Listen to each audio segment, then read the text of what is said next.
नमस्कार दोस्तों, आपका स्वागत है हमारे YouTube चैनल पर। आज हम जानेंगे कि माँ दुर्गा ने कैसे किया महिषासुर का वध। चलिए जानते हैं। विजयदशमी के दिन जहाँ एक ओर भगवान श्री राम ने रावण का वध किया था, तो वहीं दूसरी ओर माँ दुर्गा ने महिषासुर का वध किया। तो नवरात्रि के दिन चलिए आज हम जानते हैं महिषासुर की कथा के बारे में। विजयदशमी के दिन जहाँ एक ओर भगवान श्री राम ने रावण का वध किया था, तो वहीं दूसरी ओर माँ दुर्गा ने महिषासुर का वध भी किया था। देवी भागवत की कथा के अनुसार 9 दिनों तक माँ दुर्गा और महिषासुर का युद्ध होता रहा। 10वें दिन माँ दुर्गा ने भगवान शिव प्रदत्त त्रिशूल से महिषासुर का वध कर दिया था। इसी कारण से माँ दुर्गा को महिषासुर मर्दिनी भी कहा जाता है। आइए जानते हैं कि महिषासुर को मारने के लिए क्यों लेना पड़ा था माँ दुर्गा को अवतार। महिषासुर को ब्रह्मा जी का वरदान था। पौराणिक कथा के अनुसार दैत्यराज महिषासुर के पिता रंभ नाम का एक असुर थे। रंभ को एक भैंस से प्रेम हो गया जो जल में रहती थी।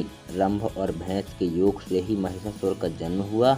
इसी कारण महिषासुर अपनी इच्छानुसार भैंस और इंसान का रूप बदल सकता था। कहा जाता है कि महिषासुर ने कठोर तपस्या कर सृष्टिकर्ता ब्रह्मा से वरदान प्राप्त किया।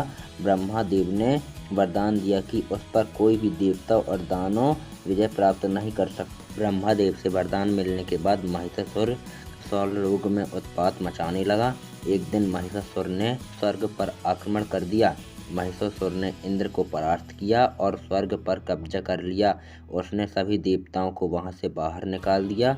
सभी देवगण इससे परेशान होकर त्रिमूर्ति ब्रह्मा, विष्णु और महेश के पास गए और अपनी समस्या बताई।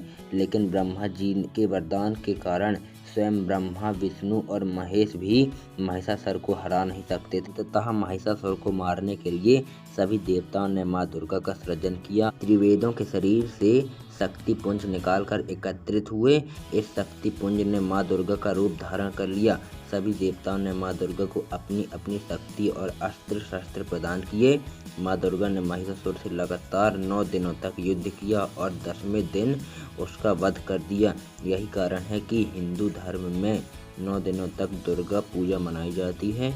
वही 10वें दिन को विजयदशमी के नाम से जाना जाता है। महिषासुर के मर्दन कारण ही माँ दुर्गा का नाम महिषासुर मर्दिनी पड़ा। तो दोस्तों, आपको कैसी लगी महिषासुर के वध की कहानी, कमेंट में ज़रूर बताएं।